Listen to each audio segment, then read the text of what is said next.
حضرت فضیل بن عیاض رحمۃ اللہ علیہ ڈاکو تھے. ایک دن گزر رہا تھا تو ایک قاری صاحب آیت پڑھ رہے تھے. آپ فرماتے ہیں میرے دل میں بات اثر کر گئی. فرماتے ہیں میں فوراً وہ آیت سنی تو میں رویا اور میں وہ حافظ صاحب کے پاس چلا گیا, ان سے اجازت لی, ان کے کمرے میں داخل ہوا. میں نے کہا آپ نے ابھی آیت پڑھی ہے کہ اللہ سارے گناہ معاف کر دے گا, تو جس بندے نے کئی سال ڈاکے ڈالے ہوں اگر وہ بندہ بھی سچے دل سے توبہ کرے تو اللہ معاف کر دیتا ہے. تو حافظ جی کہنے لگے میں کون ہوتا ہوں تمہیں کوئی تفسیر بتانے والا, میں نے تو قرآن کی آیت پڑھی ہے. میرا رب کہتا ہے لا تقنطوا من رحمت اللہ, تم نے مایوس نہیں ہونا, تم آ جانا, معافی مانگ لینا, اللہ سارے ہی گناہ معاف فرما دے گا. فضیل بن عیاض کہتے ہیں میں نے کہا ختم ہو گئی بات, توبہ بھئی. واپس آیا تو وہ میرے ساتھ جو تھے نا ان سے میں نے کہا سردار نیا تلاش کر لو بھائی, توبہ کرنی اب تم کوئی اور سردار تلاش کر لو. اور اوپر سے نہیں کہا, توبہ کی تقریریں نہیں کی اور لیکچر نہیں جھاڑے, رو کے کہا, درد سے کہا, دل سے کہا. تو وہ جو باقی کے تھے نا ان پر سردار کی بات کا اثر ہوا. کہنے لگے سردار ہم نے سردار نیا نہیں ڈھونڈنا, اگر چوریاں مل کے کی ہیں تو اب تو اس طرح تو نہ کر, توبہ بھی مل کے ہی کریں گے. فضیل بن عیاض کہتے ہیں ظاہر ہے مال لوٹا کرتے تھے. میں نے مسئلہ پوچھا علماء سے تو انہوں نے بتایا کہ یہ تو حقوق العباد کا مسئلہ ہے, جو لوٹا ہے وہ تو واپس کرنا ہی پڑے گا. اب میں نے وہ پیسے جمع کیے, اب سارے تو میرے پاس تھے نہیں, جتنے میں دے سکتا تھا دیے, جو کھا چکا تھا وہ رہ گئے. ایک یہودی کے پیسے رہ گئے, اس کے گھر چلا گیا. میں نے جا کے اسے کہا میاں میں نے کر لیا توبہ, اور میں وہ فضیل بن عیاض ڈاکو ہوں جس کے تیرے گھر سے اتنا مال لوٹا تھا, میرے پاس پیسے کوئی نہیں, اب تو اس طرح کر مجھے معاف کر دے. فضیل بن عیاض سے کہنے لگا میں تو پیسے لوں گا, ایسے تو نہیں معاف کرتا. فرمانے لگے پیسے تو کوئی نہیں. وہ کہنے لگا پھر اس طرح کرو میری اونٹوں کو چارہ ڈالو, پیسے پورے ہوئے تو چلے گا نا. کل ڈاکو تھے ابھی وہ, لیکن توبہ سچی کی ہے نا, یہ سچی توبہ والے لوگوں کا طریقہ ہے. اس سے کہہ سکتے تھے کہ جا جتھو لب دینی لے لے, تجھے کہا معاف کر دے, تو تیار ہی نہیں ماننے کو. حضرت فضیل بن عیاض کہنے لگے اگر اونٹوں کو چارہ ڈالنے سے تو معافی دیتا ہے نا تو میں تیرے اونٹوں کو چارہ ڈالنے کو بھی تیار. کیونکہ راضی اللہ کو کرنا ہے, اپنے ضمیر سے بوجھ اتارنا ہے, بندوں کے سامنے سرخرو نہیں ہونا, اللہ کے حضور ہونا ہے. 2-4 دن چارہ ڈالا تو وہ یہودی ایک دن کہنے لگا کہ یہ نا ٹھیکریوں سے بڑی ہوئی تھیلی ہے, یہ تو ذرا اٹھا کے لا. حضرت فضیل بن عیاض نے اٹھا کے اسے دی, جب اس نے کھولی تو اشرفیوں کی بھری ہوئی تھی. آپ فرمانے لگے تو کرتا ٹھیکریاں اٹھا کے لا. کہنے لگا میں تورات بڑی پڑھتا ہوں, عالم ہوں, میں نے تورات میں پڑھا تھا کہ مسلمان جب سچی توبہ کر لیں گے نا تو رب ٹھیکریوں کو بھی سونا بنا دیا کرے گا, پھر یہ مٹی کے ڈھیلے اشرفیاں بنا کریں گے. تو میں نا تیری توبہ چیک کر رہا تھا, یہ اس میں نے روڑے بھرے ہوئے تھے, لیکن تو اٹھا کے لایا تو تیری توبہ بھی سچی ہے اور تمہارا دین بھی سچا ہے. اب اس طرح کا معافی شرط پہ دوں گا کہ مجھے کلمہ پڑھا تاکہ میں بھی مسلمان ہوں. کچھ باتیں ایسی ہیں جن کو بیان کرتے ہوئے نا گہرائیاں ساری ختم ہو جاتی ہیں کہ اس سے زیادہ گہری بات کیا ہو سکتی. رانائیاں اور رنگ سارے مان پڑ جاتے ہیں کہ اب اس میں جلوے اور کتنے بھرے جا سکتے تھے. ساری انسان کی سوچیں اور وسعتیں اچانک سمٹنے لگتی ہے کہ یار اتنی بڑی بات. یہ ذرا انداز دیکھیے حضور کا بیان کرنے کا. نبی پاک علیہ السلام فرماتے ہیں جب قیامت والے دن اللہ ان لوگوں کو اجر عطا کرے گا نا جن پر دنیا میں مشکلات آتی رہی, تو فرمایا وہ لوگ سوچیں گے کہ یہ تو مشکلات تھوڑی تھی, کاش کبھی زیادہ آ جاتی نا, کاش ہمارے وجود کینچیوں سے کاٹ دیے جاتے. وہ لوگ سوچیں گے, اور وہ بھی سوچیں گے جن پر مشکلات نہیں آئی تھی کہ کاش کبھی ہم بھی اس چکی سے پس کے آتے نا. اس سے زیادہ بھی کوئی اجر ہو سکتا ہے کہ رب کہتا ہے ان اللہ مع الصابرین, جو مصیبت پہ صبر کر دے اللہ اس کے ساتھ ہے. معیت الہی اس شخص کو نصیب ہو رہی, رحمت خداوندی سے کبھی نظر نہ ہٹائیں. آتی رہتی ہیں مشکلات, آتے رہتے ہیں دکھ, ہو جاتی ہیں غلطیاں, کمزور ہے انسان, کر بیٹھتا ہے گناہ بھی, لیکن ایک گناہ میرا ماں پیو ویکھے، ایک گناہ میرا ماں پیو ویکھے تے دیوے دیس نکالا، تے لکھ گناہ میرا مولا ویکھے تے پردے پاون والا، ڈھال دیتا ہے رحمت کا پردہ، کرم ہو جاتا ہے۔ رحمت الہی سے کبھی توجہ نہ ہٹے، اپنے دل کو ٹھنڈا رکھنے کے لیے، طبیعت کو سکون میں رکھنے کے لیے رحمت۔ حضور علیہ السلام فرماتے ہیں بندے سے غلطی ہو جاتی ہے، پھر وہ اللہ کی بارگاہ میں توبہ کرتا ہے تو رب فرشتوں سے فرماتا ہے میرے بندے کو پتا ہے کہ میرے علاوہ معاف کرنے والا کوئی نہ، تو دیکھو نا وہ آ گیا ہے۔ تو فرشتے اپنے مالک کی بات کی طرف متوجہ ہوتے ہیں تو رب فرماتا ہے گواہ ہو جاؤ میں نے اسے معاف کر دیا ہے۔ حضور فرماتے ہیں اس بندے سے پھر غلطی ہو جاتی ہے، وہ پھر عرض کرتا ہے مالک بھول گیا تھا، غلطی ہو گئی، خطا ہو گئی، گناہ ہو گیا، تو اللہ فرماتا دیکھا نا میرے بندے کو پتا ہے میرے سوا معاف کرنے والا کوئی نہیں، تو جاؤ گواہ ہو جاؤ میں نے معاف کر دیا ہے۔ حضور فرماتے تیسری بار پھر غلطی ہو جاتی ہے، یہ پھر آ جاتا ہے، تسی تے میں دسو خا جڑا 3 واری آوے او دا علاج کی ہے؟ اسی کہنے ہیں تو باز آنا، کہنے ہیں کہ نہیں، تو نے ٹھیک ہونا، تو نہیں ٹھیک ہو سکتا، تو نے نہیں باز آنا، تیرا علاج اب جا، اب دوڑ جا، تیرا کوئی حل نہیں۔ حضور فرماتے 6 بار آ گیا، تیسری بار آ کے کہتا اللہ معاف کر دے، تو اللہ کہتا ہے پتہ نا میرے بندے کو میرے علاوہ معاف کرنے والا کوئی نہیں، گواہ ہو جاؤ میں نے اسے معاف کر دیا۔ گویا وہ جب جب آتا رہتا ہے رب تب تب اسے معاف فرماتا رہتا ہے۔ رحمت داد دریا الہی، یہ درویشوں نے جو باتیں کی ہیں بڑی سوچ سمجھ کے کی۔ رحمت داد دریا الہی، ہر دم رحمت دا دریا الہی، ہر دم وگدا ہے۔ میں نے اگلا شعر نہیں پڑھنا، اتنا ہی میں ایک مصرے پہ بات کرنی ہے صرف۔ رحمت دا دریا الہی، اگلا مصرع نہیں کہنا، اس کا معنی کیا ہے سمجھو۔ درویش کہتے ہیں ایسا نہیں ہوتا کہ کبھی کبھی رحمت ملتی ہے، ہر دم وگدا ہے تیرا۔ رحمت دا دریا الہی، ہر دم ہر دم دم دم ہر دم وگدا تیرا، بس جے بچوں ایک قطرہ بخشے نا مینوں بھی ایک کام بن جاتا ہی۔ دم دم ہر دم سے بندے کو اللہ کی رحمت ملتی ہے، ہر وقت کرم ہوتا ہے، ہر وقت۔ اس کے لیے تو نہ کسی جگہ کی پابندی ہے، نہ وقت کی پابندی ہے، نہ یہ ہے کہ وہ اس وقت میسر ہے اور معاذ اللہ اس وقت میسر نہیں، نہ اسے اونگ آتی ہے نہ نیند آتی ہے۔ صبح بھی کرم شام بھی کرم، وہ ہر وقت رحم ہی رحم فرماتا ہے۔ اور حضور فرماتے ہیں جب اس نے مخلوق بنائی تھی نا، اسی وقت اس نے اپنے عرش پہ لکھ دیا تھا لوگوں میرا غضب زیادہ نہیں میری رحمت ہی زیادہ ہے۔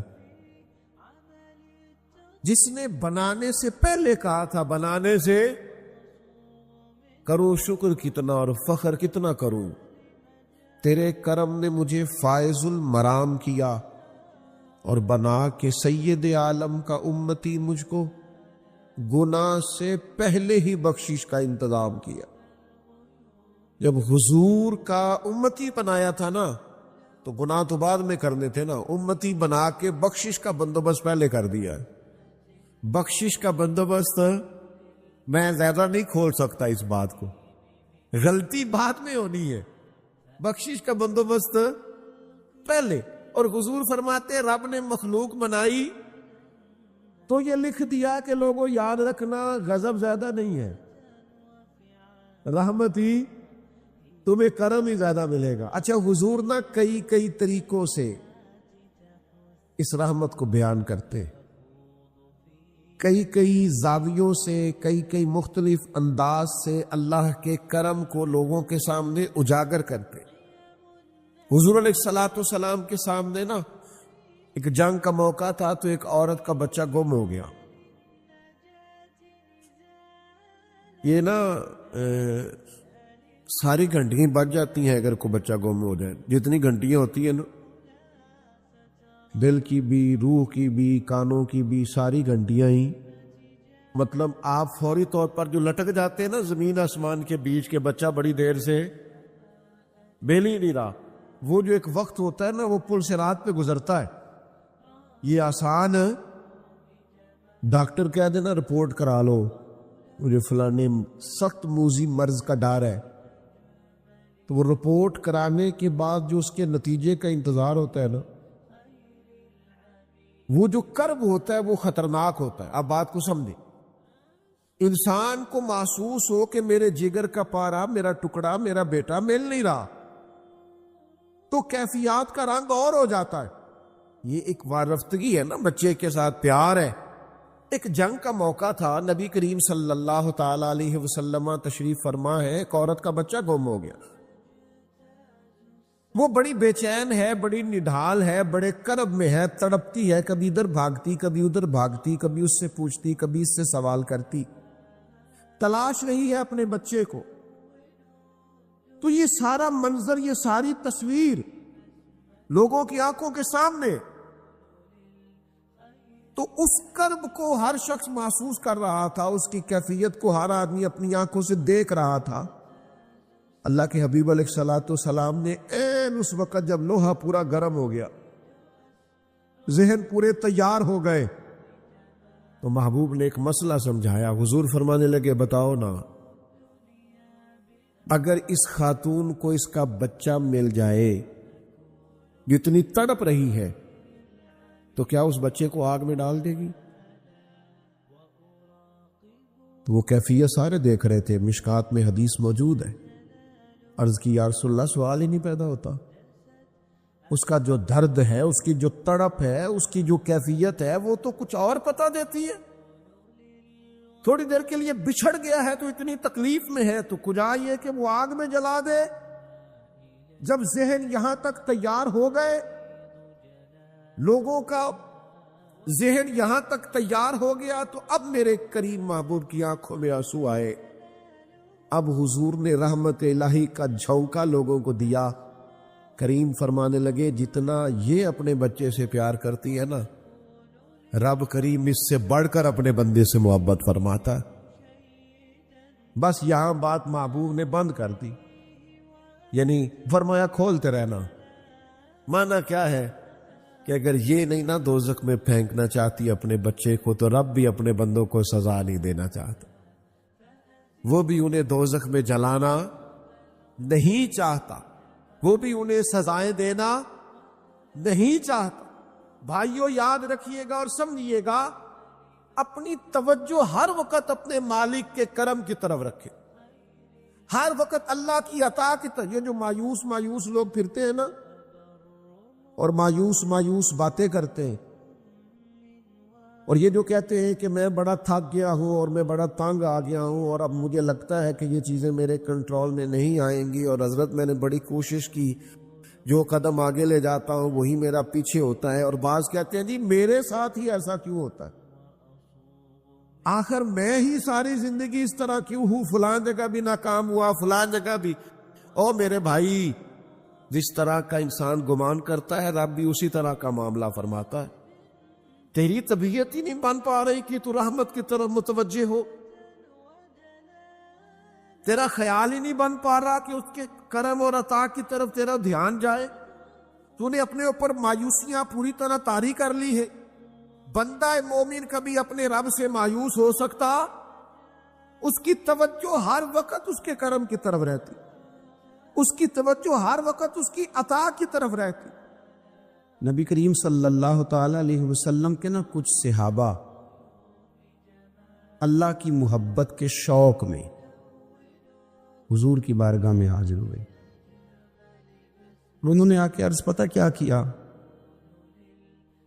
عرض کرنے لگے یا رسول اللہ صلی اللہ تعالی علیہ وسلم، سالوں بیت گئے ہیں سجدے کرتے ہوئے،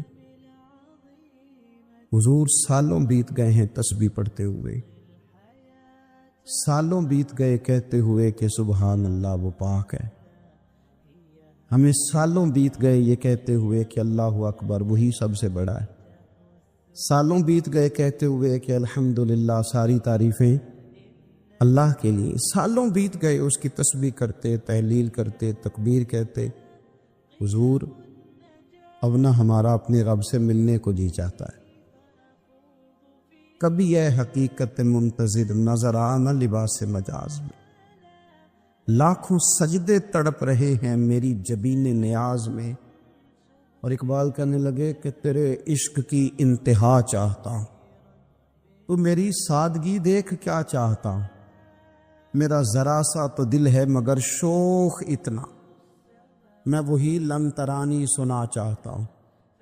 میرا بھی دل کرتا ہے کہ اللہ میں تجھے کہوں میں تجھے دیکھنا چاہتا ہوں، جس طرح حضرت موسیٰ کلیم علیہ السلام نے کہا تھا، اور تو مجھے کہے کہ لن ترانی تو نہیں دیکھ سکتا، ذرا سا تو دل ہے مگر شوق اتنا، میں بھی وہی لن ترانی سنا چاہتا ہوں۔ پھر کہنے لگے بھری بزم میں راز کی بات کہہ دی، بڑا بے ادب ہوں سزا چاہتا ہوں۔ دیکھو سب لوگوں کے بیچ ہی میں نے یہ کہہ دیا۔ میرے عزیز صحابہ نا شوق میں، کتنے سارے لوگ ہیں آپ، کتنی ماشاءاللہ بڑی تعداد میں آپ آئیں، ہم بھی کبھی اس شوق میں گئے ہیں کہ ہمارے رب کو دیکھنے کو دل چاہتا ہے، ہمارا جی چاہے وہ کبھی ہمیں ملے، ہم کبھی اس کی زیارت کریں، اس کی بارگاہ کرم میں ہم حاضر ہوں۔ صحابہ نے عرض کیا یا رسول اللہ صلی اللہ تعالی وسلم ہمارا رب کہاں ہے؟ ہمارا نا اپنے رب کو دیکھنے کو جی چاہتا ہے۔ جب صحابہ نے یہ عرض کیا تو اللہ نے قرآن مجید نازل کیا، فرمایا وَإِذَا سَأَلَكَ عِبَادِي أَنِّي فَإِنِّي قَرِيبٌ، محبوب جب میرے بندے آپ کی بارگاہ میں آ کے میرے بارے میں پوچھے نا تو ان سے کہہ دینا میں ان کے قریب ہی ہوں، قریب ہی ہوں۔ دلیل کیا ہے؟ آئی اذا دان، یہ جب بھی مجھ سے دعا مانگیں گے میں ان کی دعاؤں کو قبول فرماؤں گا، میں ان کے قریب ہوں، میں ان کے قریب ہوں۔ یہ جب بھی دعا مانگیں گے نا میں قبول کروں گا، میں ان کے قریب ہوں۔ اللہ تبارک و تعالیٰ کے بندے اللہ سے محبت کرتے، رب کی بارگاہ میں جھکتے، اس کو اپنے دکھ سناتے، اس کے پیارے محبوب صلی اللہ تعالی علیہ وسلم کا وسیلہ لے کے اس کے حضور حاضر ہو جاتے، پیشانیاں سجدوں سے روشن ہوتی۔ ہم نہ ہر چیز کے لیے وقت نکالتے ہیں، ہر چیز کے لیے، لیکن عبادت کے لیے وقت نہیں نکالتے۔ ہر شے آباد ہے، ہر شے، ہماری فیس بک بھی آباد ہے، واٹس ایپ بھی آباد ہے، ہمارے ٹویٹر بھی آباد ہیں، ہماری ہر چیز آباد ہے۔ سب سے کم آباد ہمارا مصلی رہ گیا ہے، سب سے کم۔ وہ لوگ اب ڈھونڈنے سے ملتے ہیں جن کی بغل میں مصلی ہوتا تھا۔ میرے بھائی آپ کتنا کو دنیا کے پیچھے بھاگو گے تھکا دے گی، کتنا دولت کے پیچھے بھاگو گے تھکا دے گی۔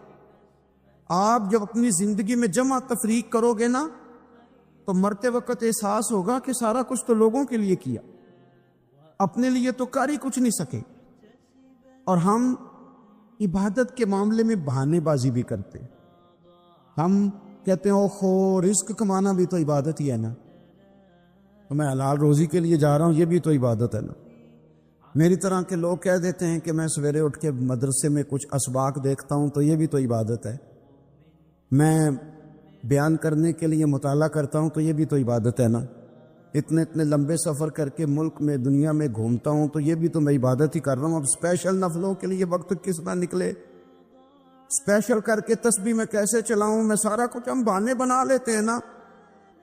میرا سوال یہ ہے کہ یہ ساری باتیں صحابہ کو، نبی کریم کو، دیگر لوگوں کو بھی تو پتہ تھی نا، لیکن آپ غور تو کریں 23 سال حضور کو وقت ملا، مختصر وقت ظاہراً تبلیغ کرنے کے لیے، پوری دنیا میں دین بھی پھیلانا ہے۔ گھر میں 11 ازواج ہیں، 4 بیٹیاں ہیں، ان کی اولادیں، سارے کام کاج بھی دیکھنے، لیکن سیدہ طیبہ طاہرہ حضرت عائشہ صدیقہ رضی اللہ تعالیٰ عنہ فرماتی ہیں سارا دن تبلیغ کرتے، ہر غلام کے دکھ سنتے، گھر میں آتے تو اپنے گھر والوں کا خیال کرتے، کام میں ہمارا ہاتھ بٹاتے، قربان جاؤں، کہتی ہیں زمانہ سارا سو جاتا لیکن آمنہ کے لال مصلی بچھا لیتے۔ دنیا سو گئی ساری، سب سو گئے، جو خدام تھے، وہ جو غلام تھے، وہ سو گئے۔ صحیح مسلم میں لفظ ملیں گے، سیدہ پاک فرماتی ہیں او میرے نبی کے غلاموں، میں نے یہ رنگ بھی دیکھا ہے کہ حضور نے اتنا کھڑے رہے، اتنا قیام کیا، اتنا قیام کیا کہ مقدس پیروں میں ورم آ گئے، سوج گئے پیر، اتنے بڑے۔ دل پہ ہاتھ رکھ کے نہیں بتا سکتا کہ میرے کبھی نماز میں پیر سوج گئے، کوئی نہیں بتا سکتا۔ بچوں کی روٹی کماتے تھک گئے بات الگ ہے، ہم سیر کرنے گئے تو تھک گئے بات الگ ہے، لیکن عبادت میں یہ بھی تو مسلم شریف ہے نا، یہ بھی تو دین ہے نا، یہ بھی تو حضور کی سنت ہے، یہ بھی تو وہ چیز ہے جو کریم کی آنکھوں کی ٹھنڈک ہے۔ سیدہ فرماتی ہے پیروں میں ورم آ گئے، اور ساری رات ہی حضور نے نماز پڑھی اور ایک ہی آیت بار بار دہرائی۔ مسجد نبوی میں بلال حبشی نے فجر کی اذان دے دی اور حضور ابھی مصلی پہ تھے، کریم فارغ ہوئے، میں نے عرض کی یا رسول اللہ صلی اللہ علیہ وسلم، آپ کے تو صدقے اللہ اگلے پچھلوں کے گناہ معاف کرے گا، تو آپ اتنی آہوزاری کیوں فرماتے ہیں؟ آپ تو شفیع ہیں، آپ تو انبیاء کے امام ہیں۔ تو حضور نے فرمایا عائشہ تم نے گنوایا ہے نا میرے اللہ کی مجھ پر کتنی رحمت ہے، افلا اکون عبدا شکورا، فرمایا اگر اس نے اتنی نعمتیں دی ہیں تو کیا میں اس کا شکر گزار بندہ نہ بنوں؟ میں شکر گزار بندہ نہ بنوں اس کا؟ پھر اگر اتنی نعمتیں اس نے دی ہیں، مجھے اتنا نوازا ہے، تو پھر میں اس کے سامنے سجدے نہ کروں؟ او میرے بھائی، بڑے قابل فخر لوگ ہیں ہم کہ ہم نبی پاک کے غلام ہیں، ہم قابل فخر ہیں کہ نبی کریم کے غلام ہیں۔ کیا کبھی اس غلامی کے شکرانے میں بھی 2 نفل پڑھے ہیں کہ یا اللہ تیرا شکر ہے تو نے ہمیں حضور کا غلام بنایا ہے؟ یاد رکھیں کہ اپنی روحانی زندگی کو آباد کریں، استغفار پڑھیں، تسبیحات کریں۔ حضرت عبداللہ ابن عمر رضی اللہ تعالیٰ عنہ حضرت عمر کے صاحبزادے، مکہ مکرمہ میں ان کی قبر ہے۔ میں نے جب انہیں پڑھا تو مجھے ان سے بڑا پیار ہو گیا، لیکن آپ کو پتہ ہے وہاں جا کے کسی شخص کا مزار تلاش کرنا یا پوچھنا ایک مشکل کام ہوتا ہے۔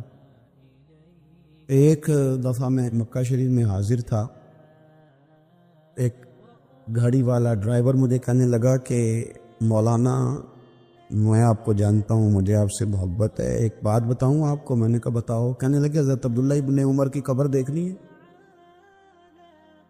میں نے کہا یہ تو نہیں کہہ رہا، یہ کسی نے بندوبست کرایا ہے، یہ اللہ نے تیرے دل میں بات ڈالی ہے، یہ ہو گیا تو لے چل مجھے۔ حضرت عبداللہ ابن عمر کو نبی پاک نے فرمایا تھا راجل صالح، یہ نیک بندہ ہے، یہ متقی آدمی۔ حضرت عبداللہ ابن عمر رضی اللہ تعالیٰ عنہ سیدنا فاروق اعظم رضی اللہ تعالیٰ عنہ کے صاحبزادے ہیں، اور ان کی ہمشیرہ سیدہ حفصہ رضی اللہ تعالیٰ عنہ حضور کی زوجہ محترمہ ہے۔ ایک دن اپنی ہمشیرہ سے کہنے لگے کہ نبی کریم صلی اللہ تعالیٰ علیہ وسلم گھر میں آئے نا، اور اگر حضور غم امت میں پریشان نہ ہو، طبیعت کو حشاش بشاش دیکھو، تو ذرا پوچھنا تو صحیح حضور کا میرے بارے میں کیا خیال ہے،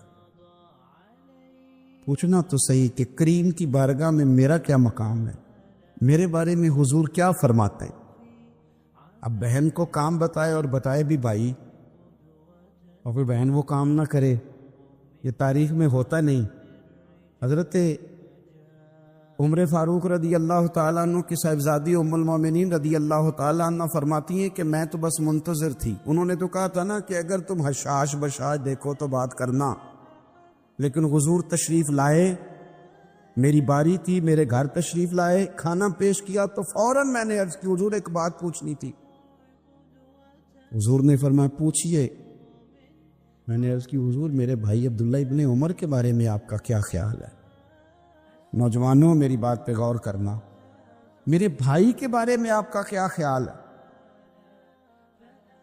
تو نبی کریم صلی اللہ تعالیٰ علیہ وآلہ وسلم نے میری طرف دیکھا اور پھر حضور زیر لب تھوڑا مسکرائے، اور بریلی کے امام کہتے ہیں کہ حضور مسکرا دیتے تھے نا تو جو بڑا دکھی ہوتا تھا وہ بھی ہنس پڑتا تھا۔ اب سوال پیدا ہوتا تھا کہ پھر تو اس مسکراہٹ کے لیے انتظار کرنا پڑتا ہوگا کئی مہینے کہ حضور مسکرائیں تو رونے والے ہنسیں، تو اعلیٰ حضرت فرماتے نہیں، انتظار نہیں کرنا پڑتا، یہ مسکراتے رہنا تو حضور کی عادت ہے۔ جس کی تسکیے سے روتے ہوئے ہنس پڑے اس تبسم کی عادت پہ لاکھوں سلام۔ یعنی یہ تو عادت ہے حضور کی مسکراتے رہنا، اس کے لیے انتظار نہیں کرنا پڑتا۔ بھائیو آپ خیال رکھیں گے، غور کریں گے، حضرت عبداللہ ابن عمر رضی اللہ تعالیٰ عنہ کے بارے میں پوچھا تو سیدہ فرماتی ہیں کہ نبی کریم صلی اللہ تعالیٰ علیہ وسلم نے زیر لب مسکرائے اور فرمایا حفصہ تیرا بھائی ہے تو اچھا، لیکن میں نے سنا ہے کہ عشاء کی نماز پڑھتا ہے تو فجر تک سویا ہی رہتا ہے۔ او نوجوانوں، 10 بجے تک سونے کی بات نہیں ہوئی، 9 بجے تک سونے کی بات نہیں ہوئی، 11 بجے اٹھنے کی بات نہیں۔ حضور فرمانے لگے میں نے سنا ہے کہ عشاء کی نماز پڑھ کے سو جاتا ہے اور فجر تک سویا ہی رہتا ہے، اسے چاہیے کہ تہجد کے وقت اٹھا کرے، اللہ کی بارگاہ میں حاضر ہوا کرے، آہوزاری کرے، سجدے کرے، عبادت کرے۔ اٹھتا ہے اور فجر میں جا کے اٹھتا ہے۔ حضرت جناب حفصہ رضی اللہ تعالیٰ عنہ کہتی ہے میں نے جناب عبداللہ ابن عمر کو پیغام دیا اور میں نے کہا میرے جوان بھائی سون۔ نبی پاک نے فرمایا ہے تو اچھا پر تہجد میں نہیں اٹھتا، نفل نہیں پڑھتا۔ او میری ملت کے جوانوں، مزہ نہیں آ جاتا جب ساری دنیا سوئی ہو، ساری دنیا، اور بستر بھی گرم ہو اور نیند بھی پورا غلبہ کر رہی ہو، اور اچانک گھنٹی بجے دماغ میں، آنکھ کھلے، گھڑی پہ نظر پڑے، 3:30 4 بجے کا پیغام گھڑی بتائے، اور کوئی چڑھتی جوانی والا اٹھ کے وضو کرے، اور جب وہ مصلی کھول کے بچھائے تو مدینے والے محبوب کہتے ہیں کہ ہر نماز پہ رب ثواب دیتا ہے، اور جو اٹھ کے تہجد کی نماز پڑھے اسے دیکھ کے تو رب مسکراتا ہے، جو اس کی شان کے لائق ہے، جو اس کی شان کے لائق، وہ مسکراتا ہے، خوش ہوتا ہے کہ میرا بندہ تہجد میں اٹھ گیا، وہ مسکراتا ہے۔ کاش ہماری صبح کبھی اپنے مالک کے نام ہو جائے، کاش کہ صبح حضرت ابو الحسن رحمۃ اللہ تعالی علیہ حضرت معاذ ابن جبل رضی اللہ تعالیٰ عنہ کے پاس بیٹھا کرتے تھے، فرماتے ہیں ان سے جو پیار بڑھا تو پھر میرا مصلی سے بھی بڑھ گیا۔ تابعی ہیں، فرماتے ہیں صحابی رسول سے محبت ہوئی تو ذکر سے بھی ہو گئی، پھر درود شریف سے بھی ہو گئی، محبت ان سے بڑھی تو پھر اللہ نے مسجد کا پیار بھی بڑھا دیا۔ آپ فرماتے ہیں کہ میری ہر وقت طبیعت چاہتی تھی کہ بس اللہ اللہ کروں، بس اللہ اللہ کروں، بس نہ میں ذرا تھوڑی جان چھڑاؤں لوگوں سے، کوئی 10 منٹ ملیں تو میں کچھ 4 نفل پڑھ لوں، میں تھوڑا سا نہ بچوں لوگوں سے، اور مجھے تسبیح ملے تو میں نہ کچھ 400-500 دفعہ استغفار پڑھوں، سبحان اللہ، الحمدللہ، اللہ اکبر، لا حول ولا قوت الا باللہ، میں نہ تسبیحات پڑھوں۔ فرماتے ہیں کہ بچے تھے گھر میں 6-7، غربت تھی، کام ملتا کوئی نہیں تھا، اور میں کام چور نہیں تھا، کام ڈھونڈتا تھا، پر اللہ کی قدرت کے کام نہیں ملتا تھا۔ فرماتے ہیں کہ میں نے ایک دن اپنی اہلیہ سے کہا کہ آج میں پھر جاتا ہوں کام ڈھونڈنے، تو میری بیوی بڑی فرما بردار تھی، پر اس دن نہ غربت کے ہاتھوں تنگ آ کے کہنے لگی آج نانا کوئی تو چیز لے کے آیا، تو مجھ سے بچوں کی بھوک نہیں دیکھی جاتی. یہ سب روگاں دا روگ محمد جس دا نام غریبی. کنڈ بلا کے لنگ جاندے نی دوست یار قریبی. آج نہ کچھ لے کے آیا تو میں بچے لے کے چلی جاؤں گی. شیخ فرماتے ہیں کہ میں بڑا پریشان گھر سے نکلا، پر میں نے صبح سے لے کے زور تک کام ڈھونڈا، کام ملا کوئی نہیں. تو میرے دل میں خیال آیا چلو کام نہیں ملتا تو اللہ اللہ تو کرے نا. چلو بندوں کی مزدوری نہیں ملتی تو رب کریم کی عبادت ہی کرتے ہیں. فرماتے ہیں کہ میں نے نا فرات کے پانی سے وضو کیا نہر کے. شدید دھوپ تھی، ساتھ ریت تھی اور ریت تپ رہی تھی. میں نے اپنا رومال وہیں مصلی کے طور پر بچھا لیا اور فرماتے ہیں کہ زور سے لے کر عصر تک نماز پڑھی. دھوپ بھی پورے زور پہ، پر میرے سجدے کا ذوق بھی پورے زور پہ. فرماتے ہیں سورج بھی چمک رہا ہے اور رب کی عبادت کا ذوق بھی پورے زور پہ. میں سجدہ کروں تو پھر میرا اٹھانے کو جی نہ چاہے. میرے استاد لکھا کرتے تھے، یہ ان کا شعر ہے، وہ کہا کرتے تھے مجھے سوز دے، مجھے ساز دے اور مجھے نیم شب کا نیاز دے. دم سجدہ خود کو میں توڑ دوں، مجھے ایسا ذوق نماز دے. اور میں تیری بہار کا پھول ہوں، میں کھلا بھی ہوں تو تیرے لیے. مجھے میری شاخ سے توڑ لے، مجھے اپنی زلف کا ناز دے. بھائی فرماتے ہیں کہ عصر تک میں نے نفل پڑھے، دل ڈھلنے لگا. عصر کی نماز پڑھی اور میں وہاں سے چلا. اب میں جب نکلنے لگا تو دل میں خیال آیا کہ چھوٹی چھوٹی دیواریں ہیں گھر کی، بغیر کچھ لیے جاؤں گا تو بیوی دور سے دیکھے گی تو شور کرے گی کہ پھر خالی ہاتھ آ گیا ہے. کہتے میں نے اپنے اسی رومال میں جس پہ میں نے نماز پڑھی تھی نا، رومال میں کیا کہ پنجابی جسافہ کہتے ہیں، اسی میں نا میں نے کچھ ریت بھر لی کہ وہ دور سے دیکھے گی تو سمجھے گی کچھ لے کے آیا ہے. چلو جا کے اسے بتا دوں گا کہ آج پھر مزدوری نہیں ملی. کہتے ہیں وہ ریت لے کر جب میں گھر میں گیا تو پہلے بیوی دروازے پہ کھڑی ہوتی تھی، پوچھتی تھی خالی ہاتھ آ گئے ہو؟ آج میں نے دیکھا تو ہے ہی کوئی نہیں. فرماتے میں اندر داخل ہوا، سلام لیے، کونے میں نے وہ رومال رکھ دیا اور میں نے آواز دی کہ بھلی مانس کہاں ہو؟ تو وہ کہنے لگی آپ منہ ہاتھ دھو لیں، میں روٹی لے کے آئی. میں نے کہا روٹی کہاں سے آ گئی؟ یہاں تو کئی دنوں کے فاقے، تو کئی دنوں کی غربت ہے، یہاں تو اس گھر میں تو فقیری ہے. فرماتے ہیں کہ وہ روٹی لے کے آئی اور اس وقت کی جو موجودہ نعمتیں تھیں، سمجھ لیں سلاد، اچار، ہر چیز ساتھ لائی. میں نے کہا کہ بچے کہاں گئے؟ کہنے لگی وہ کھانا کھا کے کھیلنے گئے، آپ کھانا کھا لیں آ جاتے. کھانا اس نے چن دیا. میں نے حیرت انگیز لہجے میں ساری نعمتیں اپنے دسترخوان پہ دیکھ کر کے بیوی سے پوچھا یہ کہاں سے آیا کھانا؟ بچوں کو تو نے کہاں سے کھانا کھلایا؟ یہ سارا کچھ کیسا ہے؟ کہنے لگی پتہ نہیں آج آپ کس کریم کی مزدوری کرنے چلے گئے تھے، پتہ نہیں کس کریم کی. میرے گھر میں تو اتنی نعمتیں آئی ہیں کہ مجھ سے سنبھالی نہیں جا رہی. اتنا اناج ہے، اتنا گندم ہے، کس کریم کے دروازے آج چلے گئے تھے؟ یہ کہتے کہتے وہ اٹھی اور اٹھ کر کے کہنے لگی پہلے ہی بڑا کچھ آیا تھا، اب کیا لے آئے ہو؟ اور جا کر کے نا اس نے وہ ریت والا رومال کھولا. کہنے لگے میں تو لے کے آیا تھا ریت، تو میرے رب نے اسے بھی سونے اور ہیرے بنا دیا تھا. جب آپ کی توجہ اللہ کی جانب، میرے نبی پاک صلی اللہ تعالی علیہ وسلم نے فرمایا ہر چیز اپنے رب سے مانگ، ہر چیز مانگ، ہر چیز مانگ. یا رسول اللہ کیا کچھ؟ میرے محبوب نے فرمایا تیرے گھر میں نمک بھی ختم ہو جائے تو وہ بھی اپنے رب سے مانگا کر. لقد من اللہ علی المؤمنین اذ بعث فیہم رسولا. رب کہتا ہے میں نے تم پر احسان کیا ہے کہ میں نے تمہیں اپنا رسول عطا فرمایا. حضور کا سارا وجود ہی ہمارے اوپر احسان. لیکن آپ دیکھ لیں اس احسان مندی کا جو خاص جذبہ ہونا چاہیے تھا اور ہمارے وجود میں اس کے جو اثرات ہونے چاہیے تھے اور ہماری طبیعت جس طرح جھکی ہوئی ہونی چاہیے تھی اس احسان پر، وہ ہمارا مزاج نہیں بنتا الا ماشاء اللہ.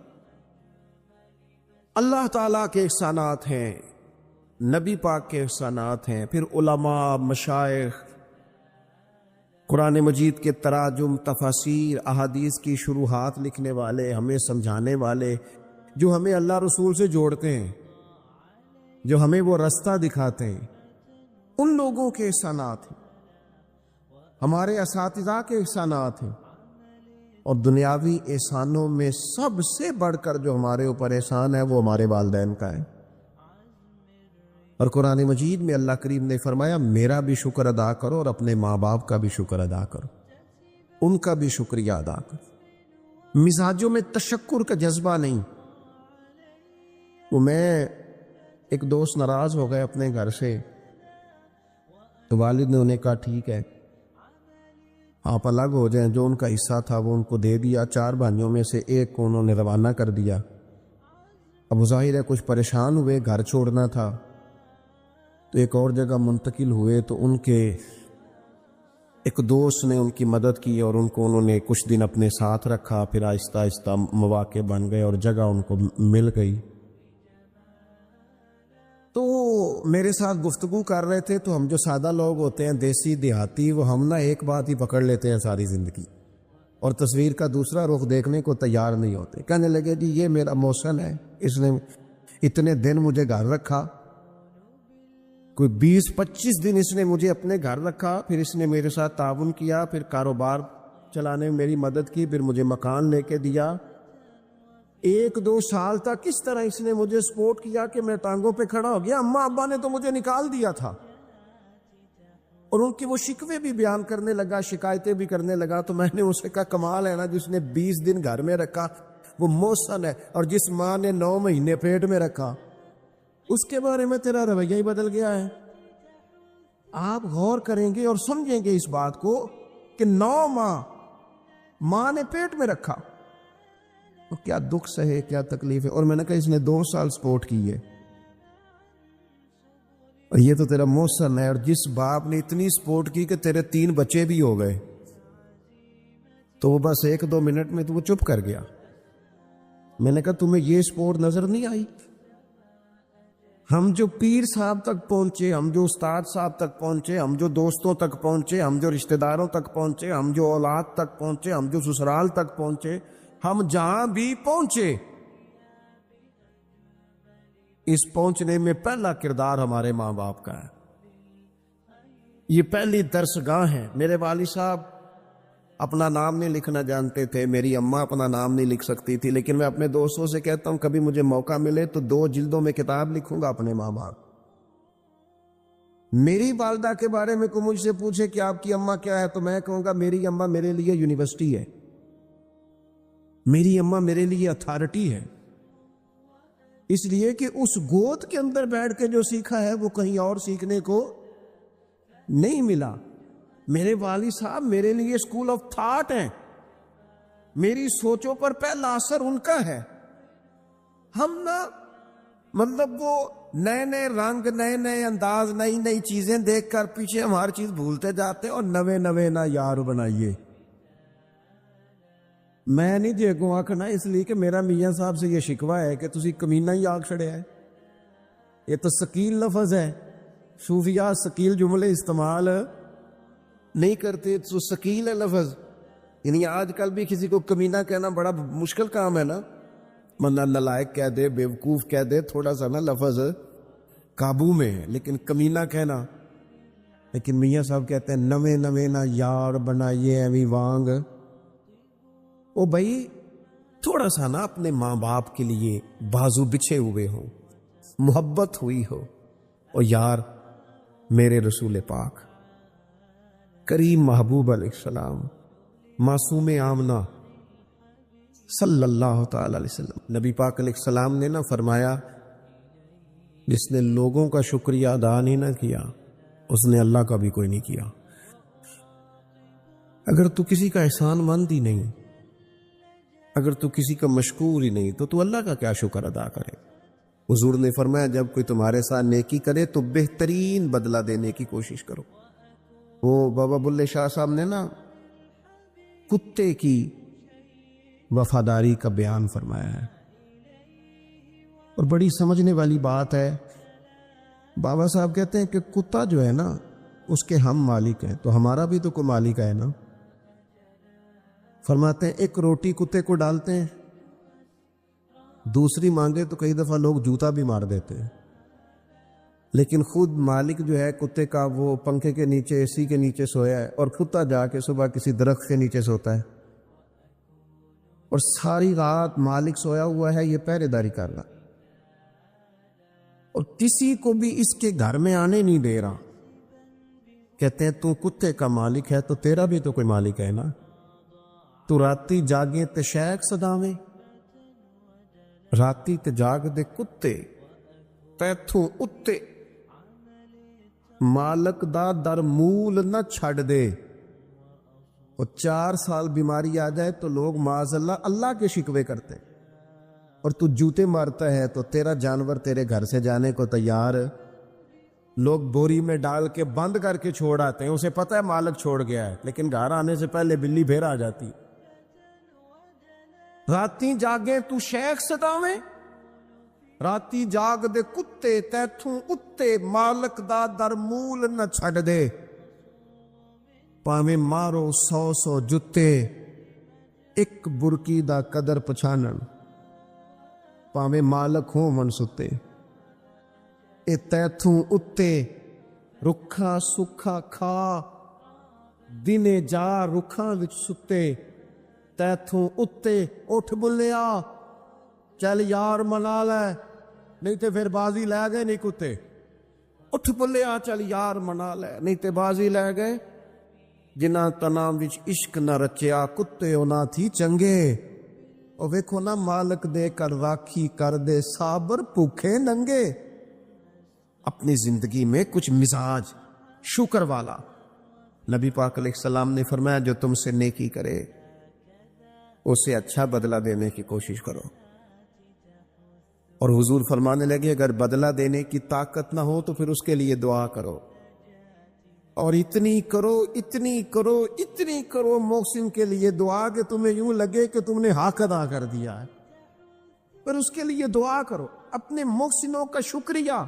اور یارو میرے نبی پر کوئی احسان نہیں کر سکتا، لیکن میرے رسول پاک صلی اللہ علیہ وسلم سے جس نے تھوڑی سی بھی محبت کی نا، مدینے والے لینے گئے میرے نبی پاک کو ہجرت سے پہلے، تو حضور کے چچا حضرت عباس رضی اللہ تعالیٰ عنہ حالانکہ ابھی کلمہ نہیں پڑھتے تھے، وہ کہنے لگے او مدینے سے لینے آنے والوں، نبی پاک یہاں بڑے معزز ہیں، ان کا بڑا اعزاز ہے، اگر تم محبوب کی حفاظت کر سکتے ہو تو پھر لے کے جانا۔ تو اہل مدینہ نے کہا کہ آپ ایک دفعہ بھیجیں تو صحیح، ہم تو اپنے اہل خانہ سے بڑھ کر حفاظت کریں گے۔ یہ باتیں ہو رہی ہیں، ایک انصاری تھے حضرت ابو الحیثم، اٹھ کے نا حضور کے قریب گئے، کہنے لگے یا رسول اللہ ایک بات کر لوں؟ حضور نے فرمایا کر لو۔ عرض کی حضور ہمارے جن جن سے بھی تعلقات ہیں ہم سب سے بگاڑ لیں گے، حضور ہم صرف اور صرف آپ کی غلامی کریں گے، لیکن ایک ہلکا سا ڈر ہے، اگر اجازت ہو تو عرض کر لوں؟ حضور نے فرمایا کرو۔ عرض کرنے لگے یا رسول اللہ کل کو اگر آپ کو غلبہ ملے اور اللہ کے فضل سے ملے گا تو پھر ایسا نہ ہو کہ آپ اپنی قوم کی طرف لوٹ آئیں، تو پھر ہم سے یہ فراق یہ بچھوڑا سا نہیں جائے گا، حضور پھر آپ واپس تو نہیں آئیں گے۔ تو حضور نے ان کی بات سنی تو حضور مسکرا پڑے، فرمایا مدینے والوں سنو، کبھی نہ بھولنا میں تم میں سے ہوں اور تم مجھ میں سے ہو، چھوڑ کے کیوں؟ ہمارے ایک بزرگ سے کسی نے کہا تھا او تم لوگ مدینے زیادہ رہتے ہو، حالانکہ نبی پاک نے تو مکے میں زیادہ وقت گزارا ہے، 63 سالہ عمر مبارک میں سے 53 سال مکے میں گزارے، مدینہ طیبہ میں تو صرف 10 سال گزارے، اور تم ہر وقت مدینہ کرتے ہو۔ وہ کہنے لگے جا کے اپنا کیلکولیٹر ٹھیک کر، تیرا یہ فلسفہ بھی ٹھیک نہیں، نبی پاک نے مکے میں 53 سال گزارے ہیں اور مدینے میں قیامت تک کے لیے ڈیرا لگایا، جا کے کیلکولیشن ٹھیک کر۔ حضور نے فرمایا رہنا بھی یہاں ہے، دفن بھی یہاں ہونا ہے، قیامت میں اٹھوں گا تو میری قبر بھی مدینہ سے کھلے گی۔ مدینے والوں نے نا ایک دفعہ پھر ایک موقع آیا، مکہ فتح ہو گیا، تو فتح مکہ کے بعد نا ایک جنگ تھی، اس جنگ میں نا کچھ مال غنیمت آیا، تو نبی پاک علیہ السلام نے وہ مال غنیمت، یہ ایک مؤلفۃ القلوب قرآن پاک کی اصطلاح ہے، تالیف قلب کے لیے مال دینا۔ تو مکے کے لوگ مسلمان زیادہ ہوئے تھے، نئے ہوئے تھے، حضور نے مال زیادہ دیا، صحیح حدیث میں موجود ہے، زیادہ مال ذرا محبوب نے ان لوگوں کو دیا۔ تو ایک دو نوجوان انصار مدینہ میں سے کہنے لگے ابھی تو ہماری تلواروں سے اہل قریش کا خون ٹپک رہا ہے اور مال انہیں زیادہ مل گیا۔ حضور نے خیمے میں اہل مدینہ کو جمع فرمایا تم نے یہ بات کی ہے؟ سچ بولنے والے لوگ تھے۔ عرض کی حضور ایک دو جوانوں کے منہ سے نکلی ہے۔ نبی پاک علیہ السلام نے فرمایا تم یہ کہہ سکتے ہو کہ یا رسول اللہ ان لوگوں نے تو آپ کو تکلیف دی تھی، ہم نے غلامی کی تھی، تم اگر کہو تو تم سچے ہو اس بات میں کہ یا رسول اللہ انہوں نے تو آپ کو نکلنے پہ مجبور کیا، ہم تھے جنہوں نے بازو کھول کے، کہو تم یہ بات۔ تڑپ گئے اہل مدینہ۔ عرض کی حضور نہیں، ہم تو اندھیروں میں تھے، آپ کی برکت سے اللہ نے ہدایت کا نور عطا کیا۔ یا رسول اللہ صلی اللہ تعالی علیہ وسلم، آپ کے ذریعے اللہ نے ہمیں اپنی پہچان عطا کی، قرآن عطا فرمایا، یہ ساری نعمتیں آپ کے صدقے ملی۔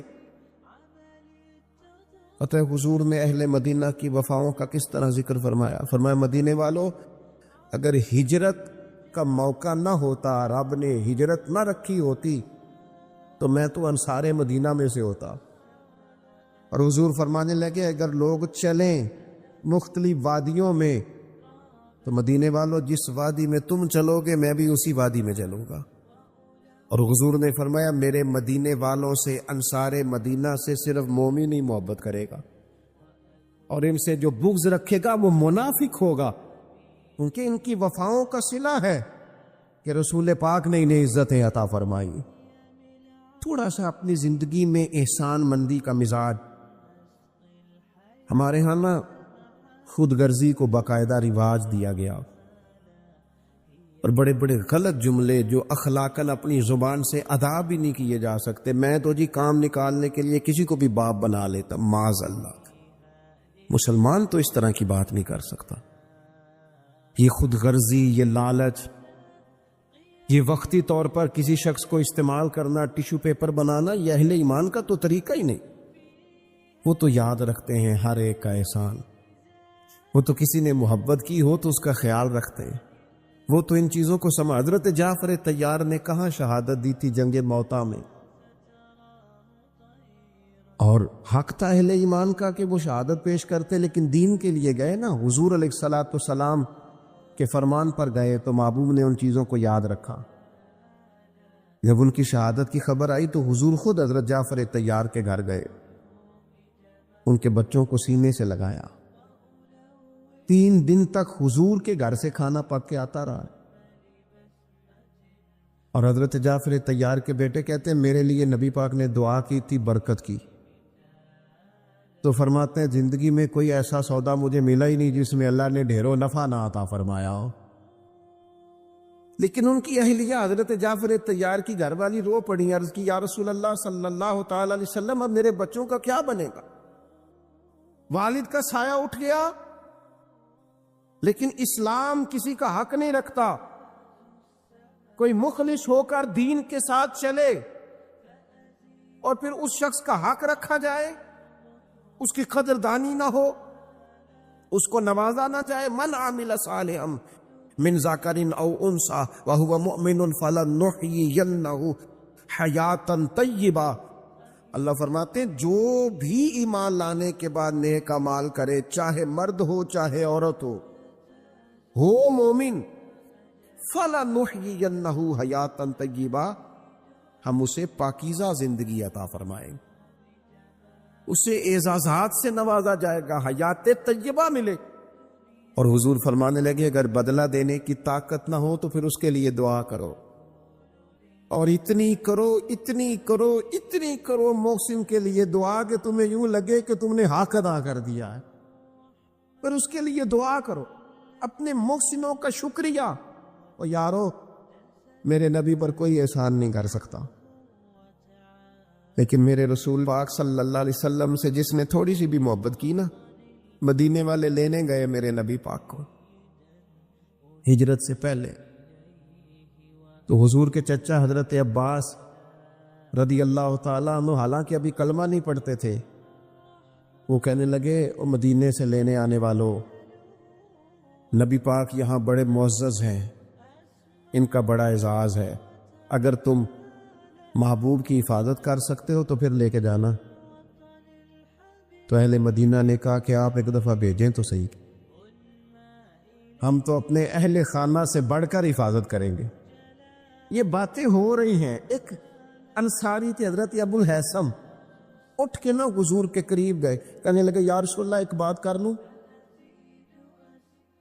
حضور نے فرمایا کر لو۔ عرض کی حضور ہمارے جن سے بھی تعلقات ہیں ہم سب سے بگاڑ لیں گے، حضور ہم صرف اور صرف آپ کی غلامی کریں گے، لیکن ایک ہلکا سا ڈر ہے، اگر اجازت ہو تو عرض کر لوں؟